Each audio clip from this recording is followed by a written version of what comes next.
सदाशिवसमारम्भां शङ्कराचार्यमध्यमाम् अस्मदाचार्यपर्यन्तां वन्दे गुरुपरम्पराम्। हरिः ओम् श्रीगुरुभ्यो नमः। हरिः ओम्। మనం 20వ శ్లోకం మొదలు పెట్టుకున్నాం, దాన్ని కొనసాగిద్దాం. విదేహే ప్రయత్నస్య చ కోపి వాదః తయోర్ద్వయోర్మూలమజానతాం స్యాత్ విదే ప్రయత్నశ్చ మూలవస్తుః సంజానతాం నైవ విధిర్న యత్నః. విదేహే విధి, ప్రయత్నస్య చ మానవ ప్రయత్నము, కహ అపి కొన్ని, వాదః వాదములు, తయోహో ద్వయోహో మూలం ఈ రెండింటికి మూలము, అజానతాం తెలియని వారికి, స్యాత్ సంభవిస్తుంది లేదా జరుగుతుంది.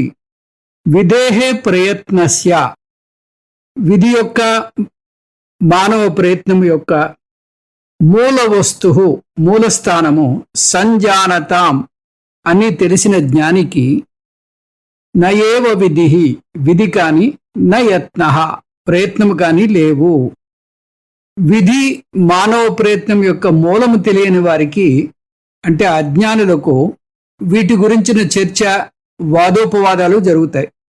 కానీ ఈ విధి యొక్క ప్రయత్నం యొక్క మూలాన్ని తెలుసుకున్నటువంటి జ్ఞానులకి ఇటువంటి వాదము లేదు, ఇటువంటి చర్చ లేదు, ఈ రెండూ లేవు.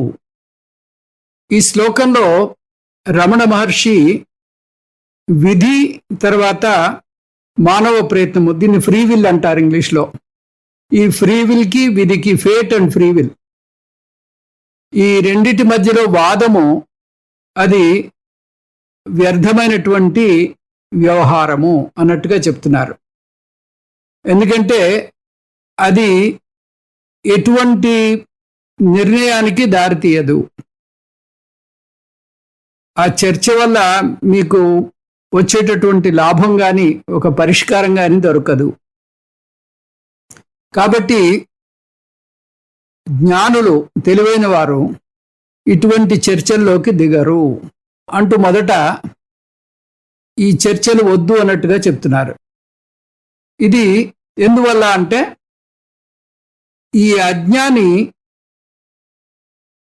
దాని యొక్క మూలాన్ని తెలుసుకోకుండా ఈ చర్చని స్వీకరిస్తాడు. కాబట్టి విధి కానీ మానవ ప్రయత్నం కానీ ఏది గొప్పది, ఏది అవసరము అనే విషయాన్ని తేల్చడం చాలా కష్టం. ఇప్పుడు విధి ముందు, విధి నుంచి ఈ ప్రయత్నం వచ్చింది, విధి వల్ల ఇదిగో ఈ మానవ జన్మ వచ్చింది, మానవ జన్మ వచ్చిన తర్వాత మనం ప్రయత్నం చేస్తున్నాం. కాబట్టి విధి ముందు అంటే మానవ ప్రయత్నం వల్ల ఇదిగో ఈ జన్మ ఏర్పడింది, ఈ జన్మలో నేను ప్రయత్నం చేయడం వల్ల నెక్స్ట్ జన్మలో నాకు ఈ జన్మ ఏర్పడుతుంది. నెక్స్ట్ జన్మలో మళ్ళీ ఇంకొక మానవ జన్మ వచ్చి ఈ జన్మలో చేసినటువంటి ఈ ప్రయత్నం వల్ల, ఈ పురుషార్థం వల్ల నాకు మరు జన్మలో మళ్ళీ మానవ జన్మ వచ్చి అక్కడ విధి ఏర్పడుతుంది. కాబట్టి విధి ముందా ప్రయత్నం ఉందా అనేటటువంటి విషయం చాలా కష్టమైనటువంటి విషయం. ఎందుకంటే అది మూలంలోకి వెళ్ళిపోవాలంటే ఈ కర్మ జన్మ అనేటటువంటి చక్రానికి ఆదిస్థానం ఏదైతే ఉందో ఆదిస్థానంలోకి వెళ్ళాలి. ఆ ఆది అనేది లేదు, అనాది అంటూ చెప్పుకొస్తాం. ఈ పునరపి జననం పునరపి మరణం అనేది, ఈ జన్మ కర్మ, కర్మ జన్మ అనేది అనాది. అనాది కాబట్టి ఏది ముందు, విధి ముందా లేకపోతే ప్రయత్నం ముందా అనేది చెప్పడం చాలా కష్టం. కాబట్టి ఏది దేన్ని ప్రభావితం చేస్తోంది, ఏది దేన్ని ఉత్పత్తి చేస్తోంది అనేది చెప్పడం చాలా కష్టమైన విషయం. అందుకని ఈ రెండిటి గురించినటువంటి చర్చ చాలా కష్టమైనటువంటి విషయము. ఇది ఎలా ఉంటుందంటే, ఈ విత్తు ముందా చెట్టు ముందా, విత్తు ముందా చెట్టు ముందా అనేది చెప్పలేం. అలాగే ఈ గుడ్డు ముందా పెట్ట ముందా అనేది కూడా చెప్పడం కష్టం. ఇవి రెండూ కూడా మిథ్యకు సంబంధించినవి. మిథ్య అనేది అనిర్వచనీయము, దీన్ని నిర్వచించడానికి వీలు కానటువంటి విషయాలు ఇవి రెండు. కాబట్టి వీటి మీద ఉండేటటువంటి చర్చ, వాదము ఏదైతే ఉందో అది ఒక నిర్ణయాత్మకమైనటువంటి వాదనగా ఉండదు. దాని నుంచి ఎటువంటి నిర్ణయాన్ని మనం తీసుకోలేము, ఎటువంటి నిర్ణయాన్ని రాబట్టలేము. ఇది ఈ అనిర్వచనీయము అనేటటువంటి విషయాన్ని గౌడపాదులు మాండూక్య కారికల్లో 3వ అధ్యాయంలో చెప్పారు. ఆ మాండూక్య కారికల్లో ఉండేటటువంటి విషయాన్ని ఎంచుకుని ఇక్కడ మనకి రమణ మహర్షులు దీన్ని అందిస్తున్నారు. అందులో జన్మ కర్మని ఉత్పత్తి చేస్తుందా, కర్మ జన్మని ఉత్పత్తి చేస్తుందా అనేటటువంటి వాదన వస్తుంది. జన్మ నుంచి కర్మ వచ్చిందా, కర్మ నుంచి జన్మ వచ్చిందా? ఈ వాదన ఇవి రెండు మిథ్యే, కాబట్టి ఇవి రెండు అనిర్వచనీయము అని చెప్తారు గౌడపాదులు. కాబట్టి దీని నుంచి మనం ఒక నిర్ణయాత్మకమైనటువంటి ఒక నిశ్చయానికి రాలేం. ఇదిగో ఇది జన్మ ముందు వస్తుంది, కర్మ ముందు వస్తుంది అని చెప్పలేం. ఎందుకంటే అవి రెండు కూడా అనిర్వచనీయము. కాబట్టి ఇది అజ్ఞానులకు ఇటువంటి వాదన అనవసరం అని చెప్తున్నారు. అజ్ఞానులకు ఇటువంటి వాదన అనవసరం. ఈ ఆత్మ జ్ఞాని విషయంలో మరి ఆత్మజ్ఞాని ఏం చెప్తారు? ఆత్మజ్ఞానికి కానీ ఈ విషయాన్ని ఇచ్చినట్టయితే ఆయన అభిప్రాయం ఏమిటి అని మీరు కానీ అడిగినట్టయితే, ఎవరైతే ఆత్మజ్ఞానాన్ని పొందారో ఆ ఆత్మ దృష్ట్యా, ఆ పారమార్థిక సత్య దృష్ట్యా కార్యకారణ సంబంధము లేదు, కార్యము లేదు, కారణము లేదు. కాబట్టి కార్యకారణ సంబంధం అనేది లేదు. ఇది కేవలం ఒక అజ్ఞానికి మాత్రమే ఇటువంటి వాదన ఉంటుంది. ఈ జ్ఞానికి ఆత్మలో చరిస్తున్నాడు కాబట్టి ఇదంతా మిథ్యా వస్తువే. విధి తర్వాత మానవ ప్రయత్నము రెండూ కూడా మిథ్యే కాబట్టి ఇవి అనిర్వచనీయము. మిథ్యా వస్తువు గురించి ఎంత శోధించినా, ప్రయత్నం చేసినా కూడా, ఎంత ప్రయత్నం చేసినా మనం ఒక కొలుక్కి రాలేము అని, ఎంత ప్రయత్నించినా, ఎంత శోధించినా ఒక కొలుక్కి రాలేము అనేటటువంటి ఆ నిర్ణయంలో ఉంటాడు. ఒకవేళ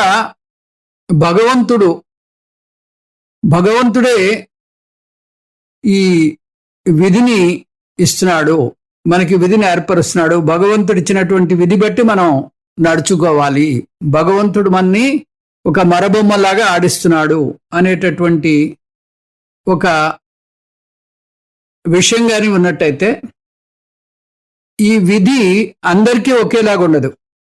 ఒక్కొక్క వ్యక్తి యొక్క విధి ఒకలాగుంటుంది. అందుకని భగవంతుడు ఆయన విధే ఉంది, ఈ మానవ ప్రయత్నం లేదు, పురుషార్థము లేదు అని కానీ మనకి విధించినట్టయితే, అప్పుడు ఒక్కొక్క వ్యక్తికి ఒక్కొక్క రకంగా ఉంది విధి. ఒకడు చాలా కష్టపడుతూ ఉంటాడు, ఎంతో దయనీయమైనటువంటి జీవితాన్ని జీవిస్తాడు. ఇంకొక వ్యక్తి భోగభాగ్యాలతో జీవిస్తూ ఉంటాడు. ఈ విధమైనటువంటి విధినిచ్చినందుకు ఆ భగవంతుడు పక్షపాతి అనేటటువంటి ఒక దోషం ఏర్పడుతుంది. దీన్ని వైషమ్య నైర్గుణ్య దోషము అంటారు. ఇటువంటి దోషం భగవంతుడికి లేదు. అందుకని బ్రహ్మసూత్రాల్లో ఇది చాలా చక్కగా వివరించబడింది. ఒక అధికరణమే ఉంది ఈ విషయం మీద. భగవంతుడు ఎవరి విధికి ఆయన బాధ్యుడు కాదు. ఎందుకంటే ఈ ప్రపంచము ఇది అనాత్మకి సంబంధించినది.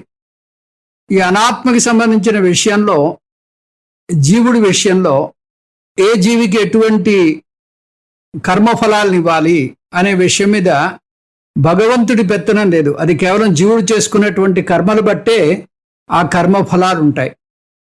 అందుకని భగవంతుడి మీద నెట్టివేయడానికి వీలు లేదు. ఇదంతా భగవంతుడే నా మీద పారేస్తున్నాడు అనేటటువంటి ఆ నెపంకి భగవంతుడి మీద వేయడానికి వీలు కాదు. అది దోషం కూడా. ఇంకా ఈ ఛాన్స్ అనేది ఏదైనా ఉందా అంటే, ఇది కేవలం యాదృచ్ఛికంగా జరుగుతుందా అంటే అది కూడా సరైనటువంటి విషయం కాదు. ఇదంతా యాదృచ్ఛికంగా ఒకడు బేదగాను, ఒకడు గొప్పగాను, ఒకడు గొప్ప పండితుడుగాను, ఒకడేమో బొత్తిగా అసలు నిరక్షరాస్యుడుగాను ఇలా పుడుతున్నాడు అంటే అది యాదృచ్ఛికం కాదు. అదే యాదృచ్ఛికం అయితే ఈ ప్రపంచం అంతా ఒక నియతితోటి వ్యవహారం చేయలేదు. ఈ విశ్వమంతా ఒక నియతితోటి వ్యవహారం చేస్తోంది. ఒక కర్మ సిద్ధాంతం మీద ఈ వ్యవహారం అంతా జరుగుతోంది. కాబట్టి ఈ యాదృచ్ఛికంగా ఇదంతా జరుగుతుంది అనే సిద్ధాంతాన్ని కూడా మనం ఒప్పుకోలేం. ఇంకా ఈ విధి తర్వాత ఈ మానవ ప్రయత్నము ఒకదాని మీద ఒకటి ఆధారభూతాలై ఉంటాయి, ఒకదాని మీద మరొకటి ఆధారపడి ఉంటాయి. రెండు అనిర్వచనీయమైనటువంటి విషయాలు. అందుకని మన భావోద్రేకాలకి లోను కాకుండా ఇప్పుడు ఈ దేహం మనస్సుని కంట్రోల్ చేస్తుందా లేదా మనస్సు దేహాన్ని కంట్రోల్ చేస్తుందా అంటే రెండూ కరెక్టే. మీకు ఏదైనా దేహపరమైనటువంటి ఇబ్బందులు వస్తే అది మనస్సుని ప్రభావితం చేస్తుంది. దేహపరమైనటువంటి ఇబ్బందులు మనస్సుని కుదిపేస్తాయి. అట్లాగే మానసిక భావోద్రేకాలు అది దేహంలో కూడా ప్రవహిస్తాయి. మీకు కోపం వస్తే శరీరం అంతా వణుకుతుంది, గొంతు ఎండుకుపోతుంది, మాట తడబడుతుంది. ఈ విధంగా పరస్పరం ఒకదాని మీద ఒకటి ఆధారపడి ఉన్నాయి. ఆ విధంగా ఈ పురుషార్థము తర్వాత విధి అనేవి రెండు అన్యోన్యం ఒకదాని మీద ఒకటి ఆధారపడి ఉన్నాయి. ఏది స్వతంత్రంగా లేదు, ఏది కూడా స్వతంత్రంగా లేవు, రెండు అనిర్వచనీయమైనవి. అలాగే ఒక వ్యక్తి ఈ సంఘాన్ని ప్రభావితం చేస్తాడా లేదా సంఘం వ్యక్తిని ప్రభావితం చేస్తుందా అని మీరు అన్నట్టయితే టీవీ మీడియా పీపుల్ని అంటే టీవీ సీరియల్స్ తీసే మీడియా వ్యక్తులను అడిగితే వాళ్ళు ఆ టీవీ ప్రోగ్రామ్స్ అవి సొసైటీని ప్రభావితం చేస్తుందా లేదా సొసైటీ టీవీ ప్రోగ్రామ్స్ని ప్రభావితం చేస్తుందా అని మీరు అడిగినట్టయితే ఆ టీవీ సీరియల్స్ వల్ల సొసైటీ పాడైపోతుందండి. టీవీ ప్రోగ్రామ్స్ అందులో ఉండేటటువంటి ఆ విషయం వల్ల సొసైటీ అంతా కూడా పాడైపోతుందండి. అంటే ఆ టీవీ సీరియల్స్ తీసేవాళ్ళు ఏమంటారు, మేము ఈ విషయాన్ని కొత్తగా ఎక్కడి నుంచో సృష్టించలేదు, ఇది సొసైటీని చూసే మేము సీరియల్స్ తీస్తున్నాం అని వాళ్ళు అంటారు. అంటే సొసైటీ బట్టి టీవీ సీరియల్స్ తీస్తే టీవీ సీరియల్స్ సొసైటీని ప్రభావితం చేస్తాయి. అంటే పరస్పర ఆధారితము. కాబట్టి ఇటువంటి ఈ వాదం ఏదైతే ఉందో ఈ వాదానికి అంతు పొంతు లేదు. ఇది ఒక కొలిక్కి వచ్చేటటువంటి విషయం కాదు. కాబట్టి ఈ ముఖ్యమైనటువంటి విషయం ఏంటంటే దీని గురించినటువంటి చర్చ ఇది అనర్థము. దీనివల్ల ఎటువంటి ప్రయోజనము మనకి దొరకదు. కాబట్టి ఒక సాధకుడు, ఆధ్యాత్మికమైనటువంటి సాధకుడు ఏం చేయాలి అంటే ఇటువంటి వాదన నుంచి దూరంగా ఉండాలి, ఇటువంటి వాదనలకు దూరంగా ఉండాలి. అయితే ఈ రెండు ముఖ్యమైనవే, రెండు స్వతంత్రమైనవి కాదు, రెండు శక్తివంతమైనవి. అంటే విధి శక్తివంతమైనది, తర్వాత పురుషార్థము శక్తివంతమైనదే. రెండు చాలా ముఖ్యమైనవి. అయితే వీటిలో దేనికి నేను ప్రాధాన్యతనివ్వాలి అనే విషయం మీద కొంచెం చర్చ వస్తుంది ఈ వేదాంతంలో. అంటే ఈ రెండిట్లో ఏదో ఒక దానికి ప్రాధాన్యతనివ్వవలసి ఉంటుంది. ఈ ప్రాధాన్యత దేనికి ఇవ్వాలి, విధికి ఇవ్వాలా లేదా ఈ పురుషార్థానికి ఇవ్వాలా అనే విషయం మీద స్వామీజీ ఏమంటున్నారంటే అది మీరు తీసుకున్నటువంటి ఆ వేదాంతపరమైనటువంటి సిద్ధాంతం మీద ఆధారపడి ఉంటుంది. ఒకవేళ మీరు కానీ ద్వైతం లేదా విశిష్టాద్వైతాన్ని అనుసరించినట్టయితే ఆ ద్వైతం విశిష్టాద్వైతంలో మోక్షము అంటే పరతంత్రము, ఎప్పటికీ ఆ దేవుడి మీద ఆధారపడి ఉండడము. మోక్షం అనేది దాస్యభావం. ఆ మోక్షం అనేది ఇక్కడ దాసుడే, పైలోకాలకు వెళ్ళినా కూడా దాసుడే. ఎప్పటికీ ఆ స్వేచ్ఛావాయువును పీల్చేటటువంటి అవకాశం లేదు. ఎప్పటికీ స్వతంత్రుడు కాదు. ఈ స్వతంత్రత అనేది ఒకే ఒక వ్యక్తికి ఉంటుంది. ఆ వ్యక్తి భగవంతుడు. తదన్యమైన వాళ్ళంతా కూడా పరతంత్రులు, ఆ భగవంతుడి మీద ఆధారపడే వాళ్ళే. కాబట్టి మోక్షము అంటే పరతంత్రము, మోక్షం అంటే ఆధారపడటము, స్వేచ్ఛ కాదు. ఇది కొంచెం తర్కానికి వ్యతిరేకంగా ఉంటుంది. మోక్షం అంటే స్వేచ్ఛ, బంధాన్ని నుంచి విడిపోవడం. కానీ ఇక్కడ ఈ సంసార బంధంతో పాటు ఈ బంధం కూడా పెట్టుకోండి అన్నట్టుగా ఉంటుంది. బంధ విముక్తులవడం మోక్షం, కానీ ఇక్కడ బంధాన్ని పెంచుకోవడం, బంధాన్ని ఆ భగవంతుడితోటి బాగా పటిష్టం చేసుకోవడం. ఎంతగా పటిష్టం చేసుకోవడం అంటే మీరు పూర్తిగా దాసులు, మీకు ఎటువంటి స్వేచ్ఛ లేదు, మీరు స్వతంత్రులు కాదు, ఇటువంటి భావన ఉంటుంది. పర్వాలేదు, ఒకవేళ మీరు ఈ రకమైనటువంటి సిద్ధాంతంలో మీ జీవితాన్ని కొనసాగించినట్టయితే అప్పుడు విధి ప్రధానమైనటువంటి భావనలు బాగా ఆనుకూల్యంగా ఉంటాయి. ఎందుకంటే అక్కడ భగవంతుణ్ణి ఆయన ఆయన అంటూ ఉంటారు, హీ హీ హీ అనే పదం వాడుతూ ఉంటారు. అంతా ఆయన ఇష్టం అండి, అంతా ఈశ్వరేచ్ఛండి, అంతా ఆ భగవంతుడే చేస్తున్నాడండి. నాహం కర్త హరిహి కర్త అంటాడు. నాహం కర్త హరిహి కర్త, హరే చేస్తున్నాడు, నేనేం చేయటం లేదు అని ఆ కర్తృత్వాన్ని భోక్తృత్వాన్ని కూడా ఆ భగవంతుడికి అంటగడతాడు. భగవంతుడు కర్త భోక్త అయితే అతను మహాసంసారం అయిపోతాడు. కానీ ఇది సిద్ధాంతం. ఈ సిద్ధాంతాన్ని నమ్మినట్టయితే విధే ప్రాధాన్యంగా మనకి, విధే ఒక భూమికగా, ఒక ప్రధాన భూమికగా మనం వ్యవహారం చేయాలి. అదే అదృష్టమో దురదృష్టమో ఒక అద్వైత గురువు దగ్గరికి వచ్చారనుకోండి. అద్వైత గురువు దగ్గరికి వస్తే అద్వైత గురువు, నువ్వు ముక్తుడవు, నువ్వు ఎప్పటికీ ముక్తుడివే, ఆ ముక్తత్వాన్ని నువ్వు తెలుసుకోకపోవడం వల్ల బందీవై ఉన్నావు అని చెప్తాడు. ఆ మోక్షం అనేది ఎక్కడికో పోయి సాధించేది కాదు, తెలుసుకునే విషయము. నువ్వు బందీవి కాదు అని తెలుసుకోవడమే మోక్షము అంటాడు అద్వైత గురువు. అందుకని ఇక్కడ ఈ విధి అనేది ప్రధానం కాదు. అద్వైత మార్గంలో, అద్వైత సిద్ధాంతంలో, అద్వైత వాదనలో పురుషార్థము ముఖ్యమే. రెండూ ఉంటాయి, రెండిట్లోనూ రెండు ఉంటాయి. కానీ ఇక్కడ అద్వైత సిద్ధాంతంలో పురుషార్థము అంటే ఫ్రీ విల్, మానవ ప్రయత్నము, దీనికి పెద్దపీట వేస్తారు. మానవ ప్రయత్నం లేకుండా ఒక చీమైనా కుట్టదు.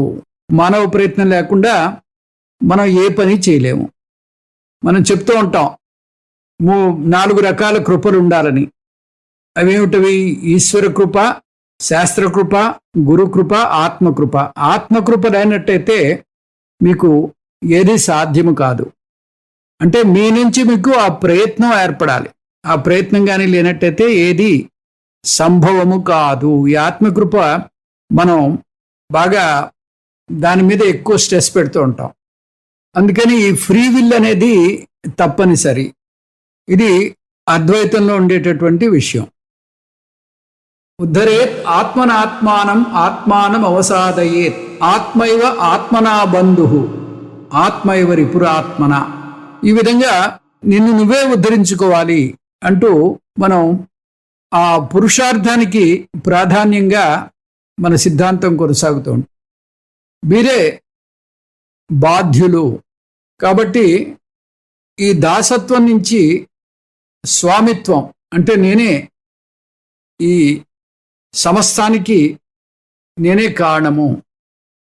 మయేవ సకలం జాతం మై సర్వం ప్రతిష్ఠితం మై సర్వం లయం యాతి తద్ బ్రహ్మాద్వయమస్మ్యహం తత్ అద్వయం బ్రహ్మాహమస్మి అని ఈ విషయమైనటువంటి ఈ విధమైనటువంటి ఆ సూచనలతోటి తన యొక్క ఆ పురుషార్థాన్ని ప్రకటిస్తూ ఉంటాడు ఎక్కడికక్కడ.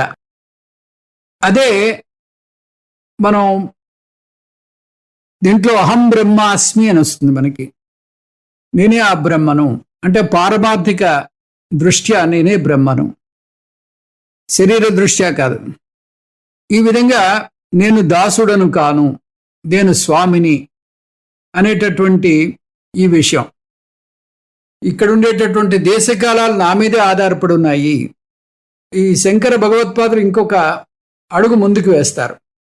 ఆయన విశ్వము అంటే దీంట్లో జీవ జగత్ ఈశ్వర్లు వీళ్ళందరూ కూడా నా నుంచే ఉత్పత్తి చెందారు. ఈ మూడు కూడా వ్యవహార సత్యము, నేను పారమార్థిక సత్యంలో ఉన్నాను అని బ్రహ్మైవాహమిదం జగచ్చ సకలం చిన్మాత్ర విస్తారితం సర్వం చైతదవిద్యయ త్రిగుణయ శేషం మయా కల్పితం. ఇదంతా నా నుంచే కల్పించబడింది అని జీవ జగత్ ఈశ్వర ఈ భేదం కూడా నా మీదే ఆధారపడింది, నా మీదే నా యొక్క ఉనికి వల్లే కొనసాగుతున్నాయి అని. ఇది అర్థం కావాలి అంటే ఆ విదే అంతా జరుగుతోంది అంటే ఇది సాధ్యం కాదు.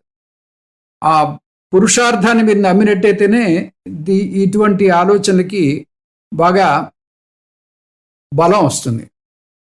అందుకని ఈ ఎవరైతే అద్వైతంలో ఆ అద్వైత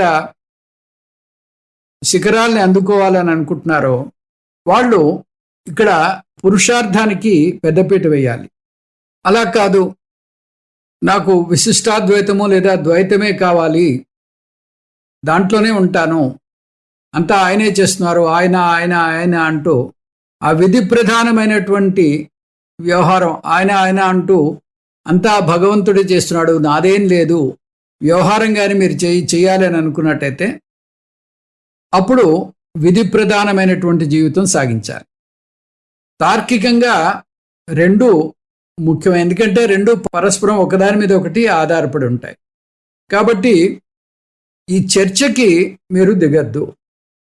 అలా విధి ప్రధానమైనటువంటి వ్యక్తి ఎవరైనా తారసిలితే, ఇదిగో నీకు విధే ముఖ్యము అనేటటువంటి ఈ భూమిక విధే ప్రధాన భూమిక అనేటటువంటి విషయం నీ విధిలో ఉంది, అయితే నా విధిలో పురుషార్థమే ప్రధాన భూమిక అనేది నా విధిలో ఉంది అని చెప్పండి, సరిపోతుంది.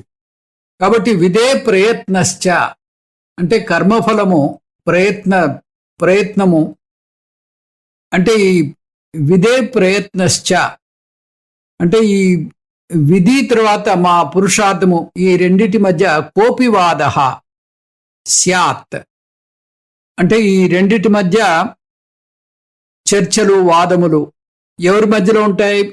అజ్ఞానికి ఉంటాయి. ఎవరైతే ఈ రెండిటికి మూలంలో, ఆ రెండిటికి అధిష్టానంలో ఉండేటటువంటి ఆత్మని తెలుసుకోరో అటువంటి వాళ్ళకి మాత్రమే ఈ రకమైనటువంటి చర్చ. ఈ విధి ప్రయత్నం అనేది అది దేశకాలాలకి సంబంధించినది. దేశకాలాలకి సంబంధించింది ఏదైనా కూడా అహంకారానికి సంబంధించింది, అంటే సంసారానికి సంబంధించినది. ద్వయోహో కర్తృభోక్తృరూప అహంకారయోహో భూత వర్తమాన రూప అహంకారయోహో మూలం. ఈ అహంకారాలకి మూలం ఏదైతే ఉందో, అధిష్టానం ఏదైతే ఉందో, ఆ అధిష్టానాన్ని తెలుసుకోవాలి. ఆ మూలం ఏమిటి? అహంకారానికి మూలం ఈ కాలము దేశము లేనటువంటి ఆత్మ. కాలము దేశానికి విలక్షణమైనటువంటి ఆత్మ, అదే మూలము. ఈ ఆత్మలో కాలము లేదు, దేశము లేదు. ఎప్పుడైతే కాలము లేదు, దేశము లేదని అన్నామో విధి లేదు, ప్రయత్నము లేదు. కాబట్టి ఆత్మ అజ్ఞానంలో ఉండేటటువంటి ఆ వ్యక్తులకు మాత్రమే ఇటువంటి చర్చ ఉంటుంది. మూల వస్తు సంజానతాం అంటున్నారు. మూల వస్తు సంజానతాం అంటే చాలా స్పష్టంగా తెలియదు. సమ్యక్ జ్ఞానం అంటే చాలా చక్కగా ఆ అధిష్టానాన్ని అర్థం చేసుకున్నటువంటి, ఆ మూల వస్తువుని తెలుసుకున్నటువంటి ఆ జ్ఞానికి ఇటువంటి చర్చ లేదు. ఈ టైం అంటే మనం ఈ కాలం గురించి, దేశం గురించి చర్చ అయిపోయింది. అవి మరొకసారి మీరు చూసుకున్నట్టయితే ఈ విషయం ఇంకా బాగా అర్థమవుతుంది. కాలము దేశము రెండూ కూడా మిథ్య అని తెలుసుకున్నాం. కాబట్టి ఈ విధి ప్రయత్నము ఇవన్నీ కూడా కాలము దేశము అనేటటువంటి చట్టంలో ఇరుక్కుపోయింది. ఈ కాలము దేశమే మిథ్య అయినప్పుడు విధి ప్రయత్నము రెండూ కూడా మిథ్య, రెండు అనిర్వచనీయము. వాటి గురించినటువంటి చర్చ ఒక కొలిక్కి వచ్చేది కాదు. అటువంటి చర్చని మీరు అటువంటి చర్చలోకి మీరు దిగద్దు. కాబట్టి ఇక్కడ విధి లేదు, భూతకాలం లేదు, భవిష్యత్ కాలం లేదు, కర్త లేడు, భోక్త లేదు, కర్మ లేదు. అందుకని దీంట్లో ఉండేటటువంటి ముఖ్యమైనటువంటి అంశం ఏమిటంటే నేను బ్రహ్మనై ఉన్నాను. నేను బ్రహ్మనై ఉన్నాను అని అన్నప్పుడు ఆ పురుషార్థానికి మీరు పెద్దపీట వేయాలి. పెద్దపీట వేస్తేనే మీరు దీన్ని పూర్తిగా అర్థం చేసుకోగలుగుతారు. అంతేగాని కేవలం ఇది అంతా విధి వల్ల వస్తుంది, నా విధిలో ఈ జ్ఞానం ఉంటే అప్పుడు నేను గురువు దగ్గరికి వెళ్తాను, లేదంటే నేను వెళ్ళను, ఇటువంటి మాటలు వస్తూ ఉంటాయి. నా విధిలో ఉండాలండి, నా విధిలో లేకపోతే నేను ఏ పని చేయను. ఈ విధమైనటువంటి ఒక సోంబేరితనం ఎక్కువ మనకు కనిపిస్తూ ఉంటుంది. మనకి ముఖ్యంగా ఈ పురుషార్థము అనేది చాలా ప్రధానమైనటువంటి అంశము. ఇది చెప్పదలుచుకున్నారు రమణ మహర్షి. ఇది కొంచెం ఆ మెయిన్ టాపిక్ నుంచి కొంచెం పక్కగా డీవియేట్ అయినటువంటి శ్లోకం. ఇప్పుడు మళ్ళీ మన సబ్జెక్ట్లోకి వస్తున్నారు రమణులు. మళ్ళీ మన సబ్జెక్ట్లోకి వస్తున్నారు. 22వ శ్లోకం చూద్దాం.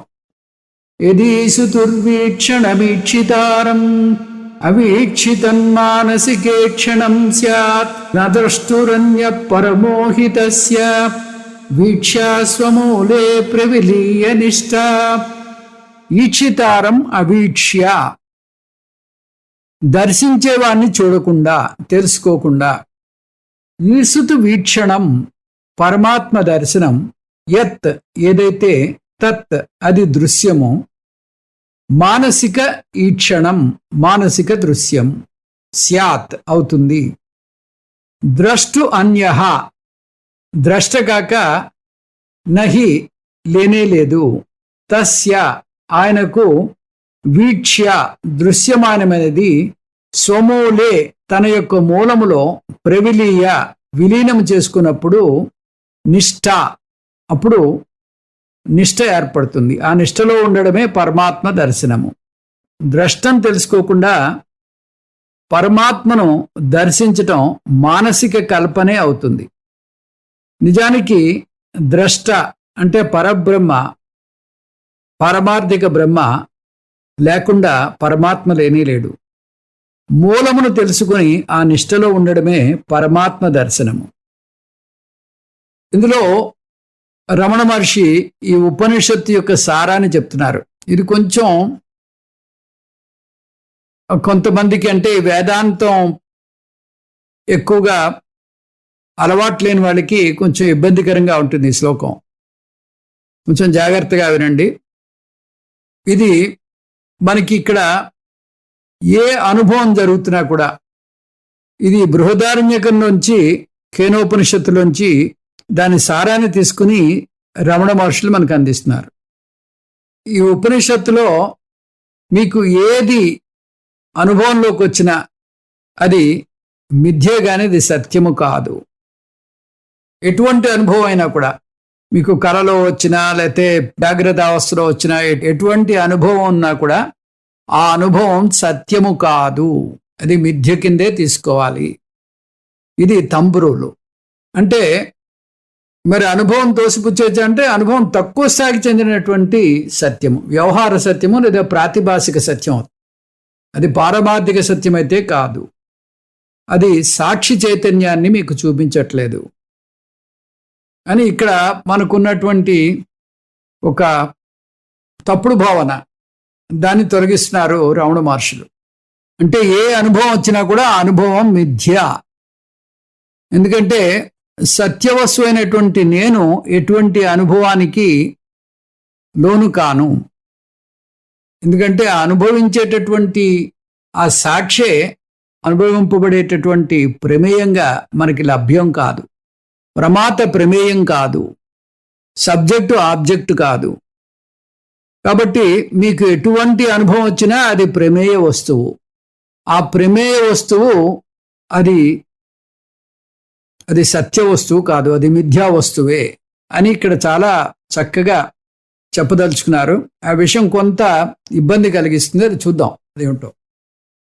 అంటే భగవద్ దర్శనం నాకు కావాలి, ఆ భగవద్ దర్శనం నాకు ఎదురుగుండా ఉండేటటువంటి ఒక స్థూల వస్తువులాగా నాకు ఏర్పడాలి అని చాలా మందికి ఒక అభిప్రాయం ఉంటుంది. ఒక స్థూల వస్తువులాగా నాకు ఎదురుగుండా కనిపించి మాట్లాడాలి, నాకు దర్శనం ఇచ్చి నాతో కొన్ని విషయాలు చెప్పాలి. ఇటువంటి భావనలు చాలా మందిలో కొనసాగుతూ ఉంటాయి. ఈ భావనలన్నీ కూడా సత్యము కాదు అంటున్నారు రమణ మహర్షులు. రమణ మహర్షులు అక్కడ ఆ అన్నామలయేశ్వరిని చక్కగా పూజించేవారు. ఆయనేమి అసలు భక్తిని తులనాడే వ్యక్తి కాదు, ఆయన పరమభక్తుడు. అటువంటి పరమభక్తుడే ఈ విషయాన్ని చెప్తున్నారు. ఏమని చెప్తున్నారు? మీకు భగవంతుడు దర్శనమిచ్చాడు, భగవంతుడు దర్శనమిచ్చి ఆ దర్శనంలో ఈ మాటలు అన్నాడు, లేదా ఈ విభూతిని చూపించాడు. ఇవన్నీ కూడా తక్కువ స్థాయికి చెందినటువంటి సత్యాలే కానీ అది పారమార్థిక సత్యమైతే కాదు. పారమార్థిక సత్యం అంటే, పారమార్థిక సత్యంలో మీరే ఆ భగవంతుడు, మీకు భిన్నంగా ఇక్కడ ఏదీ లేదు. మీరు బయట వేరే ఏదో ఒక దర్శనం దొరికింది అంటే అది మీకు భిన్నంగానే దొరికింది. మీరు వేరు, ఆ కనిపించేటటువంటి పరమాత్మ వేరు. ఇటువంటి పరమాత్మ మిథ్యా వస్తువు మాత్రమే అవుతుంది. కాబట్టి ఇది కొంచెం మనకి ఇబ్బంది కలిగించేటటువంటి విషయం. ఎందుకంటే ఇక్కడ మనం రకరకాల అనుభూతులు పొందుతూ ఉంటాం, రకరకాల ఆ లీలలు అనుభవిస్తూ ఉంటాం. ఆ లీలలు అనుభవించండి, కానీ ఆ లీల అది కూడా మిథ్యే. ఇదంతా మిథ్యా జగత్తు, మిథ్యా జగత్తు. కాబట్టి ఈ మిథ్యా జగత్తులో అది కూడా ఒక అంతర్భాగమే, అంతకన్నా గొప్ప విషయమేమీ కాదు. కాబట్టి భగవద్ దర్శనం అయింది నాకు అని ఎవరైనా చెప్పినట్టయితే ఆ భగవద్ దర్శనం కూడా, ఆ భగవంతుడు కూడా అనాత్మే, భగవంతుడు కూడా మిథ్యే. మాకు మా తాతగారి పల్లెటూరులో బుల్లెంకడు అని ఒకడు ఉండేవాడు. ఆ బుల్లెంకడికి పూనకం వస్తూ ఉండేది. ఆ పూనకం వచ్చినప్పుడు సరిగ్గా అర్ధరాత్రి గట్టిగా అరుస్తూ ఉండేవాడు. మొత్తం విలేజ్ అంతా కూడా కేకలు వినిపించేవి. చాలా ప్రశాంతంగా ఉండేది. ఆ ప్రశాంతంగా ఉన్న సైలెంట్ అట్మాస్ఫియర్లో గట్టిగా అరుస్తూ ఉండేవాడు. సరే, ఎవరో పోయి అతనికి హారతి అది ఇచ్చి అతన్ని కొంచెం శాంతపరిచి అడిగేవారు, ఏం కావాలి నీకు అంటే, నాకు కోడినిచ్చి చాలా రోజులైంది, లేదా మేకనిచ్చి చాలా రోజులైంది, ఇట్లాగా ఆయన కోరికలన్నీ చెప్పేవారు. సరే, అతను శాంతపరిచి పడుకోబెట్టేవారు. రేపు ఇస్తాంలే శాంతపరిచి పడుకోబెట్టేవారు. మరుసటి రోజు అతనికి కావాల్సినవన్నీ పంపేవారు. ఈ విధంగా ఈ పూనకం, ఈ రకమైనటువంటి వ్యవహారం అంతా కూడా అతను దర్శిస్తున్నటువంటి ఆ దేవత, ఇవన్నీ కూడా అనాత్మకి సంబంధించినవే. అవి పారమార్థికమైనటువంటి సత్యము కాదు. ఎందుకంటే మనకు ఎదురుగుండా కనిపిస్తోంది అది, ఆ అనుభవం. మీకు ఎదురుగుండా కనిపించేటటువంటి ఏ అనుభవమైనా కూడా అది అనాత్మకి చెందినదే, మిథ్య మాత్రమే. ఈ విషయం తెలుసుకోవాలి. మరి దర్శనం అంటే ఎట్లా? ఈ అనాత్మ దర్శనం అని మీరు తోసిపుచ్చేస్తున్నారు కదా, మరి నాకు ఈ భగవద్ దర్శనం ఎట్లా దొరుకుతుంది? భగవద్ దర్శనం ఎట్లా దొరుకుతుందంటే, ఆత్మకి భిన్నంగా ఎటువంటి ఈశ్వరుడు లేరు. ఈ వ్యవహార ఈశ్వరుడు కూడా ఆత్మ యొక్క ఆనుకూల్యత వల్లే వ్యవహారం చేస్తూ ఉంటాడు. జీవ జగత్ ఈశ్వరులు ముగ్గురు కూడా ఆత్మ యొక్క ఆనుకూల్యత వల్లే వ్యవహారం చేస్తూ ఉంటారు. ఆత్మ వినా ఇక్కడ ఈశ్వరుడు లేదు, జగత్తు లేదు, జీవుడు లేడు. ఆత్మ యొక్క ఉనికిని అరువు తెచ్చుకుని జీవుడు, జగత్తు, ఈశ్వరుడు ముగ్గురు కూడా, జీవుడు, జగత్తు, ఈశ్వరుడు ఈ ముగ్గురు కూడా వ్యవహారం చేయగలుగుతారు. కాబట్టి ఆ పరమ సత్యమైనటువంటి చైతన్యము లేదా సాక్షి చైతన్యము, అదే అసలు సిసలైనటువంటి దైవము. ఆ అసలు సిసలైనటువంటి దైవం యొక్క దర్శనం ఎలా దొరుకుతుందండి? ఓకే, ఇప్పుడు దేవుడి గురించి చెప్పారు. నాకు దేవుడు నా ఎదురుగుండా లేడు, నాకు ఎటువంటి అనుభవాన్ని ఇవ్వడు అంటున్నారు. కానీ మీరు చెప్పేటటువంటి ఆ భగవంతుణ్ణి నేను ఎలా దర్శిస్తాను అంటే, ఈ ప్రశ్నే తప్పు అంటారు గౌడపాదులు. అంటే ఈ ప్రశ్నే తప్పు. ఎందువల్ల? దర్శనం కావాలి అని అనుకుంటే మీకు అనాత్మ వస్తువుని మీరు కోరుతున్నారు. మీకు భిన్నంగా ఉండేటటువంటి ఒక వస్తువుని, ఒక స్థూల వస్తువుని మీరు కోరుకుంటున్నారు. కాబట్టి అది అనాత్మ వస్తువుని మీరు కోరుకుంటున్నారు. అనాత్మ వస్తువు సత్య వస్తువు కాదు. అది సత్యమైనటువంటి భగవంతుడు కాదు. ఆత్మ అభిన్నమైనటువంటి ఈశ్వరుణ్ణి మీరు దర్శించాలి. అంటే అది ఆ దర్శనము కేవలం తెలుసుకోవడమే. నేనే ఆ ఆత్మను, నేనే ఆ బ్రహ్మను. నేనే ఆ బ్రహ్మను అంటే ఏమిటి? ఇదిగో ఈ ఈ మొత్తం ఈ చీము నెత్తురు ఉండేటటువంటి దేహదారి కాదు, దేహమే ఆత్మ అని కాదు. ఈ దేహానికి, ఈ 3 దేహాలకి విలక్షణమైనది. పంచకోశాతీత సన్ యత్తిష్టతి స ఆత్మ. ఈ పంచకోశాలకి అతీతమైనది, 3 దేహాలకి విలక్షణమైనది, అవస్థాత్రయ సాక్షి ఏదైతే ఉందో అదే ఆ సత్యము నిత్యము ఆయన సచ్చిదానంద స్వరూపము. అదే నా యొక్క నిజస్వరూపం. ఆ నిజస్వరూపాన్ని నేను తెలుసుకోవడం, ఆ తెలుసుకోవడమే దర్శనము. అంతేగాని ఈ భగవంతుడు ఇదిగో ఇలా నాకు దర్శనమిచ్చాడు, అలా వచ్చాడు దర్శనమిచ్చాడు అంటే అది భగవంతుడు కాదు. అది కేవలం ఒక ఎదురుగుండా ఉండేటటువంటి ఒక అనాత్మ వస్తువు. ఆ వచ్చినటువంటి భగవంతుడు దేశకాలాలకి లోబడి ఉన్నాడు. దేశకాలాలకి లోబడి ఉన్నాడంటే అది సత్యమైనటువంటి భగవంతుడు కాదు. అలా వచ్చిన భగవంతుడు మడి వెళ్ళిపోతాడు కాబట్టి అది సత్యమైనటువంటి భగవంతుడు కాదు. అది ఈ సంసారానికి లోబడినటువంటి భగవత్ స్వరూపము.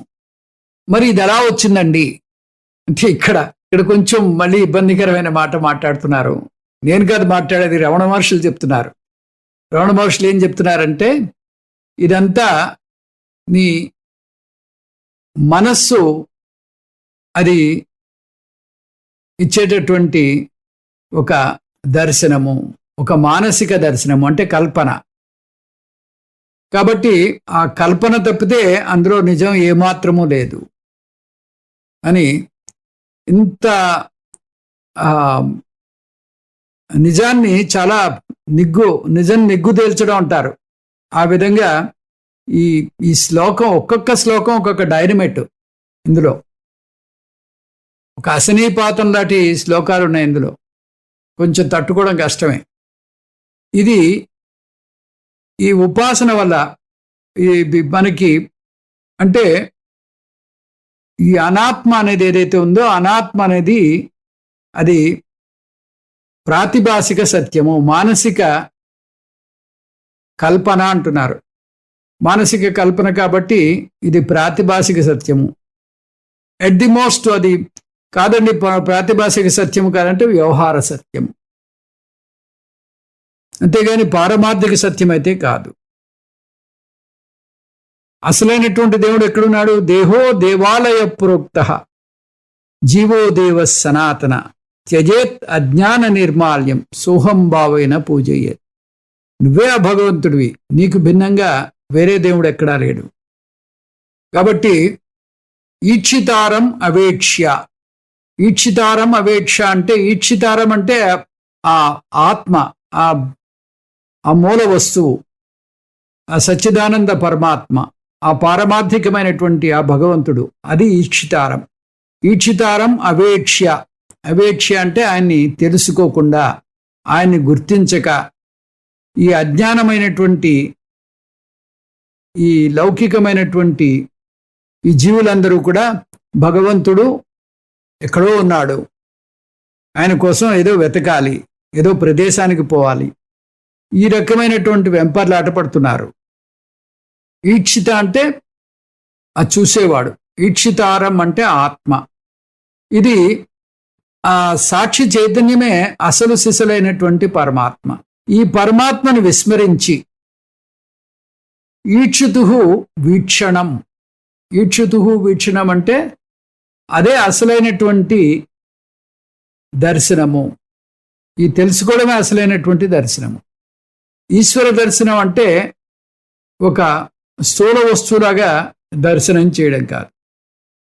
నేనే ఆ భగవంతుణ్ణి అని తెలుసుకోవడమే ఈశ్వర దర్శనము. మిగతా దర్శనాలన్నీ మానసిక ఈక్షణం అంటున్నారు. మానసిక ఈక్షణం అంటే మనస్సు కల్పించేటటువంటి ఒక కల్పన, మైండ్ ప్రొటెక్షన్, అది మెంటల్ ప్రొజెక్షన్స్ అంటున్నారు. అవి కూడా మిథ్యే. అవి సత్యమైనటువంటి దర్శనాలు కాదు. ఎంత గొప్ప భగవంతుడు మీకు దర్శనం ఇచ్చినా కూడా, ఎంత ఆయన శంఖ చక్రాలతోటి ధరించి మీకు దర్శనం ఇచ్చినా కూడా, మీతో మాట్లాడినా కూడా, అది మానసిక ఈక్షణం అంటే ప్రాతిభాసిక సత్యము. దాంట్లో ఏమాత్రం సత్యము లేదు. కొంతమంది అంటూ ఉంటారు, రోజు నాకు ఆ భగవంతుడు దర్శనమిచ్చి నాతో మాట్లాడుతూ ఉంటాడు. మాకు ఒక ఆయన తెలుసు, ఆయన ఒక పుస్తకం మెయింటైన్ చేశాడు. పుస్తకం మెయింటైన్ చేసి ఆయన తెల్లవారుజామున లేపుతాట భగవంతుడు. లేపి ఆయనతో మాట్లాడతాడు. ఆయన మాట్లాడినవన్నీ దాంట్లో రాస్తాడు. అది ఒక సూక్తి ముక్తావడిలాగా మొత్తం ఒక పెద్ద గ్రంథం తయారు చేశాడు. గ్రంథం తయారు చేసి దీన్ని పబ్లిష్ చేయండి అంటాడు మమ్మల్ని. ఆ విధంగా కనిపించేటటువంటి ఇవన్నీ కూడా మానసిక ఈక్షణం అంటున్నాడు. మానసిక ఈక్షణం అంటున్నారు రమణ మహర్షి. వాటిలో ఏమాత్రం సత్యము లేదు. దేవుడు ఒక రూపాన్ని ధరించి మీ ఎదురుగుండా మీకోసం ఆయన వచ్చి ఉండొచ్చు కదా అని మీరు అనొచ్చు. ఒకవేళ అలా వచ్చినా కూడా అది పారమార్థిక సత్యమైతే కాదు. అది ప్రాతిభాసిక సత్యము రమణ మహర్షి భాషలో, అంటే మానసిక ఈక్షణం లేదా వ్యవహార సత్యము, అంతేగాని పారమార్థిక సత్యమైతే కాదు. అలా కనిపించినటువంటి ఈశ్వరుడు అనాత్మ మాత్రమే. ద్రష్టు అన్యః పరమః నాస్తి. ద్రష్టు అన్యః పరమః నాస్తి అంటున్నారు. అంటే ఈ ద్రష్టకి అన్యంగా వేరే పరమాత్మ లేడు. అంటే చూసేటటువంటి నాకు భిన్నంగా మరొక దేవుడు లేడు. పారమాత్మిక సత్య ఈశ్వరుడు ఇదే. పారమాత్మికమైనటువంటి సత్యమైనటువంటి ఈశ్వరుడు నేనే. ద్రష్ట అంటే ఏమిటి? ద్రష్ట అంటే సాక్షి చైతన్యం. ఈ సాక్షి చైతన్యమైనటువంటి ఆత్మనైనటువంటి నాకు భిన్నంగా మరొక ఈశ్వరుడు లేడు. ద్రష్టు అన్యః పరమః నాస్తి.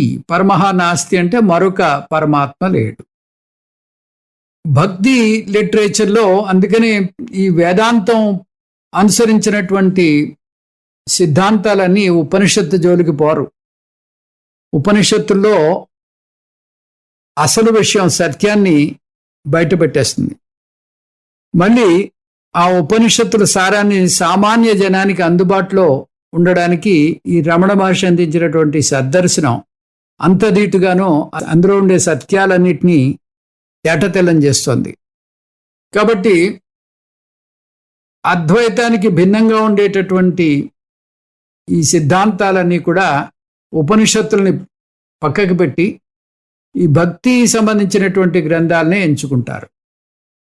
ఆ భక్తికి సంబంధించినటువంటి గ్రంథాల్లో ఈ అనాత్మకి సంబంధించినటువంటి భగవంతుడి గురించి గొప్పగా చెప్తారు.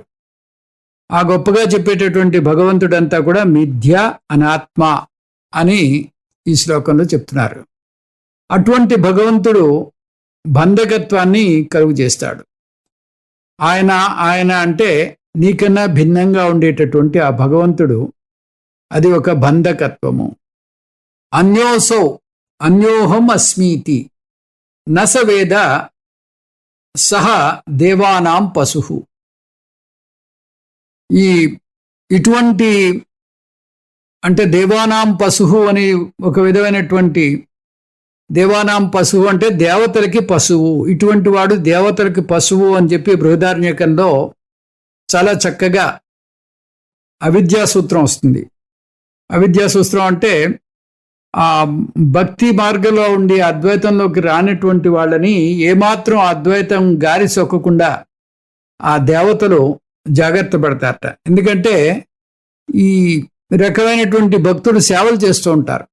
సేవలు చేస్తున్నారు కాబట్టి ఇతను జ్ఞాన మార్గంలోకి వెళ్తే నాకు ఆ సేవలు ఆగిపోతాయి అనేటటువంటి ఆ కోణంలో ఆలోచించి దేవతలు ఇతనికి అద్వైత వాసన రాకుండా చూస్తారు.